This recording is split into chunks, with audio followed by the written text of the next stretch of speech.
Hello po, I'm Cherry po from Second Chance Aspin Shelter. Today po, naganap po yung yearly kapon po natin. Nag-start kami ng as early as I think 9 and kakatapos lang namin. We were able to spay neuter 47 cats and 19 dogs. Kasama na po yung Secaspi Shelter na bagong rescues and our community. Magandang umaga, ako si Giancarlo Alonzo and siya naman si Romelyn Malihan. Dinala namin yung alaga namin dito na si Cutie dahil unang-una, dalawang beses namin siyang dinadala sa veterinaryo dahil lagi siyang nagkakaroon ng urinary obstruction. So, ang in-advise ng veterinaryo, dapat na siyang kapunin dahil yun yung numero unong rason kung bakit nagkakaroon siya ng urinary obstruction. So, si Cutie, as a background, si Cutie ay isang pusa namin sa bahay. Of course, lap cat siya. So, mabait siya, hindi siya nangalmot, hindi siya nangangagat. Palakain, palagroom. And napansin namin, mula nung ilipat namin siya dito, nagsimula siya maging palaaway. Kaya, napagdesisyonan namin na ipakapon talaga. Si Cutie kasi, sweet talaga siya. So, siya ay hindi talaga nangangagat kahit na yung itsura niya ngayon medyo parang akala mo nangangagat siya, pero hindi talaga. So, yan, kahit na ganun yung personality niya, kailangan na ganito yung gawin namin sa kanya, makapon. So, sa akin, masakit siya. Ewan ko ha, kasi medyo soft. So, parang para sa akin, nasasaktan ako para sa kanya dahil sa operation na gagawin. But still, this is the best idea para gawin para sa kanya yung kaponin and para din sa health niya. Actually, siya yung stress reliever namin sa bahay kasi pag merong band, ramdam niya pag stressed kami. Pag ramdam niya na stress kami, naglalambing siya. Humihiga siya doon sa harapan namin. Ayun, and parang magic. Nawawala yung stress. So yun, dahil din sa sweetness na binibigay niya araw-araw. So yung paglambing niya kahit na gusto lang naman niya pagkain. But still, yun, hinahanap-hanap ko yun tuwing umaga na mimiyaw siya. And then yun, lalambing, kikis siya dun sa baba namin. Every time na darating kami, ngingiyaw siya. So that's the sweetest thing na lagi namin nararamdaman.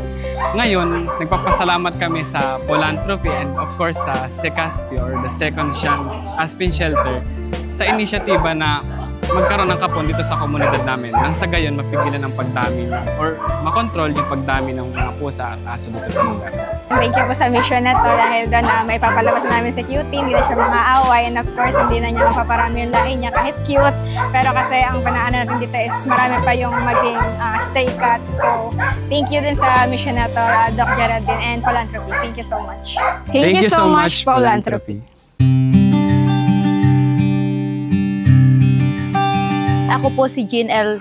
Collie Flores po. Ang aking pong pusa ay isang pagala lang po. Inampun lang po namin siya. Then, meron din po akong aso. Then, inampun din namin po dahil gawa ng wala nga daw po mag-alaga. Kaya ang ginawa po namin dito, naisip ko po na ipakapon po para hindi na po dumami at hindi na rin po magka-problema na dumami po ang mga pusa at aso. Kaya po marami pong salamat kay Doc Geraldine po ng Philanthropy po. Maraming salamat po. Marami po kayo natutulungan sa aming pong lugar. Maraming salamat po.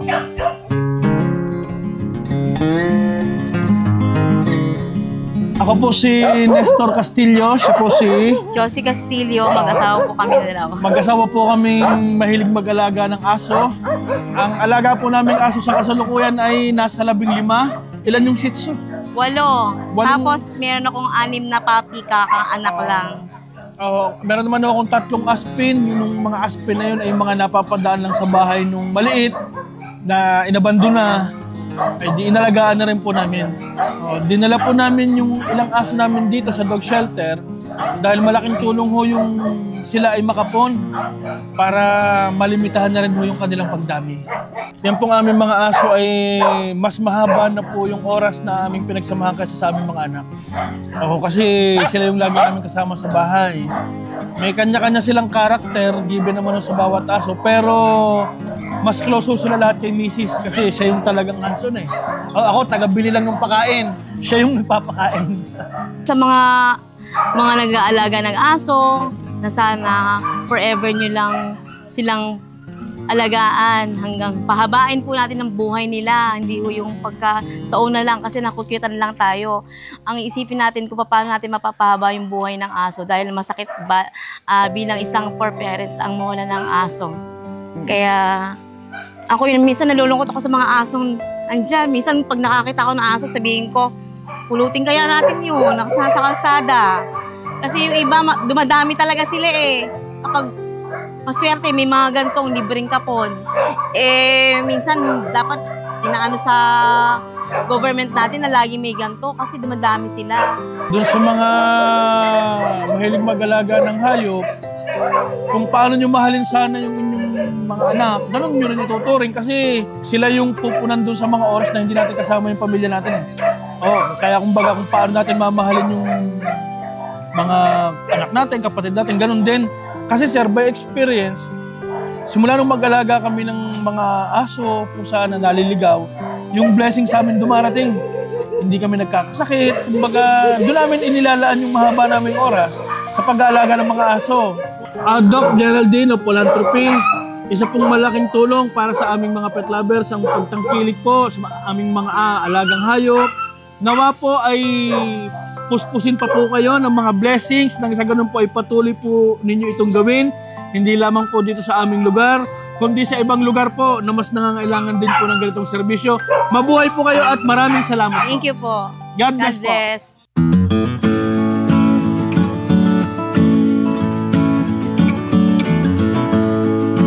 Magandang hapon po sa inyo. Ako po si Tony. Nandito po kami ngayon sa isang pakapon po na lugar sa Calamba, Laguna. Nandito po kami kasama po ang alaga namin na si Malos dahil 4 na beses na po itong nanganganak. Nagpunta po kami dito ngayon para ipakapon na po siya. So maraming salamat po kay Doc Geraldine ng Philanthropy at hindi na po dadami ang panganak ng mga pusa tulad ni Malos. Salamat po sa libreng pakapon. Thank you.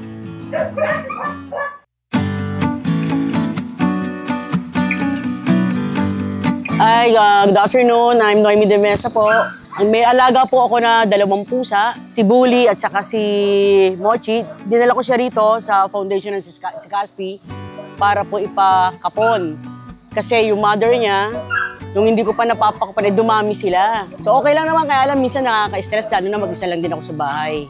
Saka gusto ko rin magpasalamat sa si Caspi Foundation kasi yung sa mga ganitong project, malaking tulong po talaga ito.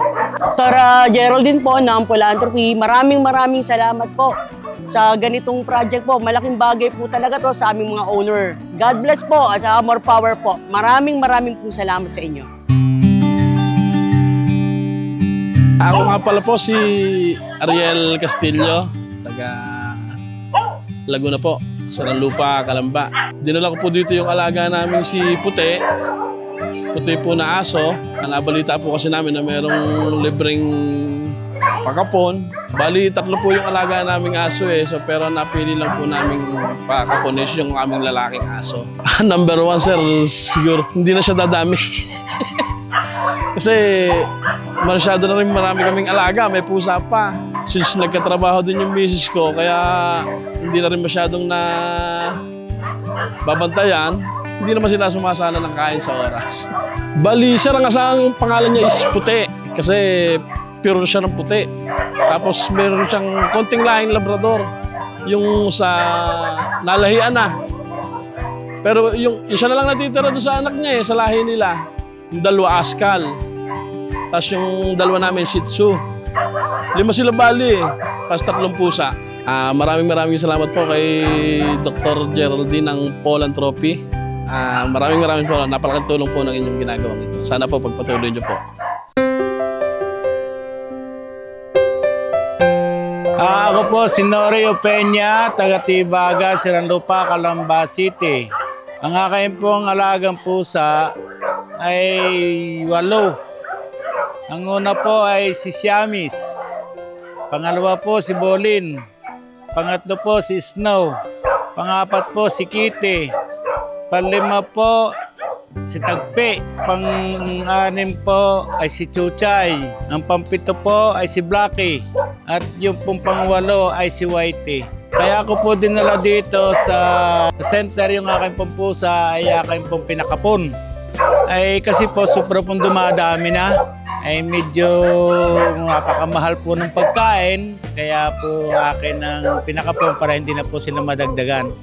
At masuportahan ko po ng ayos sa pagkain. Doc Geraldine, maraming salamat po sa philanthropy. Thank you po. Thank you po kay Doc Geraldine Mayor of Philanthropy. Sila po yung nag-fund po ng buong kapon namin today. So this is September 7. Salamat po at natapos din kami. Thank you, Doc!